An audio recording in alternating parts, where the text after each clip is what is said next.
উচ্চ মাধ্যমিক তথ্য ও যোগাযোগ প্রযুক্তি বিষয়ক আরেকটি নতুন ভিডিওতে তোমাদের সবাইকে স্বাগত জানাচ্ছি। আমি মোহাম্মদ জাহিদুল হক, প্রভাষক, তথ্য ও যোগাযোগ প্রযুক্তি, আলিবুদ্দিন জুবেদা কলেজ।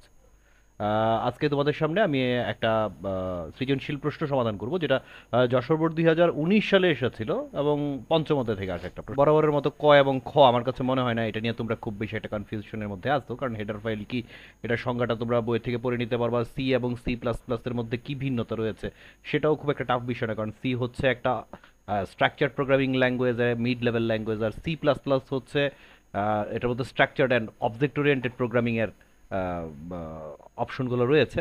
তো আশা করি এই দুইটা প্রশ্ন নিয়ে তোমাদের খুব কনফিউশন নেই। বরাবরের মতো আমি গ এবং ঘ নাম্বার প্রশ্নটা আনসার করার চেষ্টা করব। গতে রয়েছে যে উদ্দীপকের প্রোগ্রামটি ডিবাগিং করো। তার মানে এখানে যে উদ্দীপকের মধ্যে যেই প্রোগ্রামটা দেওয়া আছে এটাকে সঠিক করতে হবে, এখানে কিছু ভুল ত্রুটি রয়েছে। তো প্রথম গ নাম্বারটা আনসার করার চেষ্টা করলাম, ঠিক না? ডিবাগিং করতে হবে লাইন বাই লাইন। এখানে হ্যাশ বড় হাতের আই দিচ্ছে, তার মানে এটা বড় হাতের আই হবে না। এটা ধরো এভাবে হ্যাশ দিলাম, I N C L U D E, include. আচ্ছা, এইখানে যে অংশটা লিখলো এটা হবে হচ্ছে কি এভাবে কার্লি ব্র্যাকেট। তাহলে একটা এই কার্লি ব্র্যাকেট দিয়া S T D I O dot H, শুদ্ধটা লিখতেছি আমি। এখানে ভয়েড মেইন লেখছে, এটা ঠিক আছে একদম। তাহলে আমরা এখানে লিখলাম void, M A I N, void main. Okay. আচ্ছা, ইন্টিজার আই আছে, comma S equal to 0। Okay, no problem. এই লাইনটা আমরা লিখে ফেললাম। একটা ডেটা টাইপ দেওয়া আছে, যেহেতু আইএনটি আই নামের একটা ভেরিয়েবল ডিক্লেয়ার করা হয়েছে, বড় হাতের এস দিয়া এটার মান ইনিশিয়ালাইজ করা হয়েছে 0, এবং এখানে একটা সেমিকলন আছে। প্রিন্টের এই পিটা হবে ছোট হাতের, ঠিক না? বড় হাতের অক্ষর ব্যবহার করা যাবে না। তার মানে আমরা লিখলাম এখানে প্রিন্ট এফ। ওকে, পুরো কথাটাই লিখে ফেললাম আমরা, যে enter last number, N U M B E R দিয়ে একটা কোলন, না ইকুয়াল টু দিছে না, তো আমরা ইকুয়াল টু দিয়ে দিলাম, কোটেশন শেষ, ব্র্যাকেটটা দিয়ে এইখানে সেমিকোলন থাকার কথা ছিল, তাহলে আমরা কি দিয়ে দিব, একটা সেমিকোলন দিয়ে দিব। স্ক্যান এফ, এসটা ছোট হাতের হবে আর এখানে গ্যাপটা থাকবে না, তাহলে আমরা এখানে স্ক্যান এফ দিলাম। স্ক্যান এফ দিয়ে এখানে দেওয়া আছে হচ্ছে পার্সেন্টেজ ডি, কোনো প্রবলেম নাই, পার্সেন্টেজ ডি দিলাম আমরা। যখন স্ক্যান এফ হবে তার মানে এন পার্সন হবে, দিলাম। এখন এইখানে এন নামের একটা চলকের কথা বলতেছে, কিন্তু এন নামের কোনো চলক তো আমরা ডিক্লেয়ার করি নাই। যেহেতু এন নামের কোনো চলক ডিক্লেয়ার করি নাই, তার মানে এইখানে আমি সেমিকোলনটা মুছে দিয়ে একটা কমা দিয়ে এইখানে এন নামের একটা চলক ডিক্লেয়ার করে ফেললাম। আদারওয়াইজ তো আমি মান নিতে পারবো না, ঠিক না? তাহলে এখানে অ্যান্ড এন, সেমিকোলন দিলাম। আইটা ছোট হাতে নিছিলাম, আমরা জানি বড় হাতের অক্ষর এবং ছোট হাতের অক্ষর আলাদা অর্থ বহন করে। তার মানে এখানে ছোট হাতের আই ডিক্লেয়ার করছি, তার মানে এটার মানেও ছোট হাতের আই হবে। তাহলে আই ইকুয়াল টু 10, মানটা ইনিশিয়ালাইজ করলাম আমরা। আচ্ছা, হোয়াইল দেওয়া আছে, কোনো সমস্যা নাই, হোয়াইল লুপে হইতেছে। হোয়াইল লুপে হইল আই এর মান less than equal to N, কোনো প্রবলেম নাই। তারপরে বড় হাতের এস দেওয়া আছে, S equal two S plus I, এইখানে একটা সেমিকলন হবে, ঠিক আছে না? আবার আই এর মান ইনক্রিমেন্ট হচ্ছে আই প্লাস 10, এইখানেও একটা সেমিকলন হবে, ব্র্যাকেটটা শেষ হলো। এইখানে পিটা ছোট হাতের হবে, print F, P R I N T F একসাথে হবে, ঠিক না?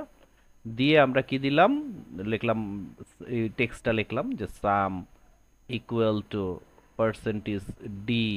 হ্যাঁ, কোটেশনটা শেষ করলাম এবং এখানে একটা কমা হবে, তার মানে এখানে আমরা একটা কমা দিয়ে দিলাম। তারপরে বড় হাতের এস প্রিন্ট হবে, ছোট হাতের এস আমরা ডিক্লেয়ার করি নাই। দিয়ে এইখানে আমরা সেমিকোলনটা শেষ করলাম। তার মানে আমরা ডিবাগিং করে ফেললাম। ডিবাগিং মানে হচ্ছে যে প্রোগ্রামটার মধ্যে, কোডের মধ্যে কোনো জায়গায় ভুল আছে, এটা কি বলে, কিছু লজিক্যাল ভুলও থাকতে পারে, কিছু স্ট্রাকচারাল ভুলও থাকতে পারে। এই ভুলগুলোকে আমরা অমিট করে দিলাম, বাস এটা কি হয়ে গেল, একটা ডিবাগিং হয়ে গেল। এখন আসো, তার মানে গ নাম্বার প্রশ্ন কিন্তু আমাদের আনসার হয়ে গেল, ঠিক না? এখন আমরা আনসার করব হচ্ছে ঘ নাম্বার প্রশ্নটা। প্রশ্নটা কি আছে, যে উদ্দীপক প্রোগ্রামটি গো টু লুপ দিয়ে বাস্তবায়ন করা সম্ভব। আমরা জানি যে কোনো লুপ দিয়ে বাস্তবায়ন করা সম্ভব, এটাকে আমরা গো টু দিয়ে বাস্তবায়ন করব। কোনো সমস্যা নেই। গটি দিয়ে আমি নিচেই বাস্তবায়ন করে দেখাবো, বা পাশে এই গ নাম্বারটা তোমরা যদি উঠায় রাখো তো এটা মুছে ফেলবো, এই জায়গার মধ্যেই আমি আবার নতুন করে গোটুটা উঠাই দিব, কোনো সমস্যা নেই। গোটু বাস্তবায়ন করার আগে কয়েকটা জিনিস আমরা একটু দেখে নিই, যদিও এটার মধ্যে ভুল আছে তো আমরা ধরে নিলাম যে যে জায়গাগুলো আমরা কারেক্টিফিকেশন করেছি। ও হচ্ছে সিআই, ও হচ্ছে কন্ডিশনটা আমার, ও হচ্ছে আমাদের ওই যে লুপ স্টেটমেন্ট, অ্যান্ড ও হচ্ছে কি কাউন্টার ইনক্রিমেন্ট বা সিআইডি যেটাকে বলি, যে কাউন্টার ইনক্রিমেন্ট হচ্ছে এখানে। হ্যাঁ, এই চারটা উপাদান যদি আমাদের জানা থাকে, এটাকে আমরা গো টু লুপ দিয়েও কি করতে পারবো, বাস্তবায়ন করে ফেলতে পারবো। আমি পাশে এই বাস্তবায়ন করে দেখাচ্ছি, তাহলে এটা কাজ করি, এই জিনিসটাকে আমরা গ নাম্বারটাকে আপাতত মুছে ফেলি।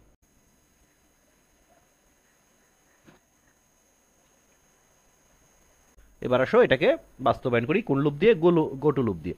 এই পর্যন্ত কিন্তু কোনো প্রবলেম হবে না, ঠিক না? এই পর্যন্ত একেবারে হুবহু হবে, এটা আমরা লিখে ফেলতেছি। তাহলে ঘ নাম্বারটা সঠিকভাবেই লিখবো আমরা, hash include stdio dot H void main, তারপরে int I সামের একটা সামের একটা মান আমরা ইনিশিয়ালাইজ করলাম 0, আর আমরা জানি যে এখানে n যেহেতু লাগবে তার মানে আমটা আমরা নিয়ে নিলাম, ঠিক আছে। প্রিন্ট এফ করে দিলাম, বাক্যটা সঠিকটা লিখে দিচ্ছি ঠিক করে করে, পাশে দেখে দেখে কি হবে, এন্টার লাস্ট নাম্বার।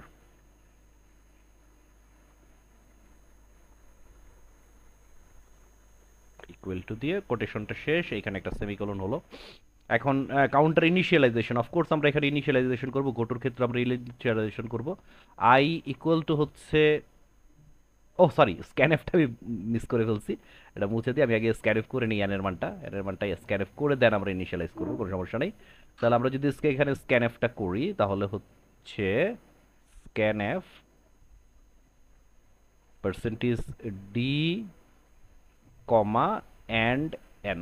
তাহলে এন এর মানটা আমরা ইনপুট নিয়ে নিলাম, এবং এটা কি করব আমরা ইনিশিয়াল করব, যে কোত্থেকে কাউন্টার ইনিশিয়ালাইজেশন হবে, 10 থেকে মানটা শুরু হবে। গোটুর ক্ষেত্রে একটা লেভেল ব্যবহার করতে হয়, ঠিক না? এটা তোমরা সবাই জানো। গোটুর উপরে আমার একটা ভিডিও রয়েছে, গোটু লুপ কীভাবে কাজ করে সেটা নিয়ে বিস্তারিত আলোচনা করেছি ওই ভিডিওতে। ওই ভিডিওর লিঙ্কটা আমি ডিসক্রিপশনে দিয়ে দিব, সেখান থেকে তোমরা গোটু লুপের গঠন সম্পর্কে একটা বিস্তারিত ধারণা পেয়ে যাবা। তো এখানে প্রথমে যেটা করতে হবে, একটা লেভেল দিতে হবে, ঠিক না? তো আমরা একটা লেভেল দিলাম, লেভেল দিয়ে আমরা স্টেটমেন্টটা কার্যকর করব। এখানে স্টেটমেন্টে কি দেওয়া আছে, স্টেটমেন্ট আছে হচ্ছে যে S equal two S plus I, ঠিক আছে। দিয়ে আমরা কাউন্টারটা ইনক্রিমেন্ট করব, I equal to I plus 10, ঠিক আছে। দেওয়ার পরে আমরা শর্তটা লিখব যে ইফ, ইফটা কই, কন্ডিশনটা কোথায় আছে, I less than equal to N, go to level. এখানে সেমিকোলনটা শেষ হলো, তার মানে এইখানে এই যে লুপটা চলতেছে, ঠিক না? এই লুপ টুপ চলে যখন শেষ হবে তখন আমার রেজাল্টটা আসবে। রেজাল্টটা কি আছে, লুপটা যখন শেষ হবে এখানে আসবে হচ্ছে printf some equal to percentage D, এখানে মান কোনটা আসবে, বড় হাতের এস, বা সেমিকোলন শেষ, এবং আমার প্রোগ্রামও শেষ। তো এই ছিল যশোর বোর্ড 2019-এর গ এবং ঘয়ের সলিউশন। আমি কখনোই পুরোপুরি সলিউশন দিই না, বাকি সামনে পেয়েছে যে বর্ণনাগুলো লাগবে সেগুলো তোমরা তোমাদের ইচ্ছা মতো দিয়ে নিও। তো এভাবে চলতেই থাকবে আমাদের ভিডিও। কেমন হচ্ছে আমাদের ভিডিওগুলো সেগুলো একটু নিচে কমেন্টসের মাধ্যমে জানাবা, তোমাদের কোনো সমস্যা থাকলেও আমাকে জানাবা। তো দেখা হবে পরবর্তী ভিডিওতে, সে পর্যন্ত সবাই ভালো থাকবে, সুস্থ থাকবে, ধন্যবাদ সবাইকে।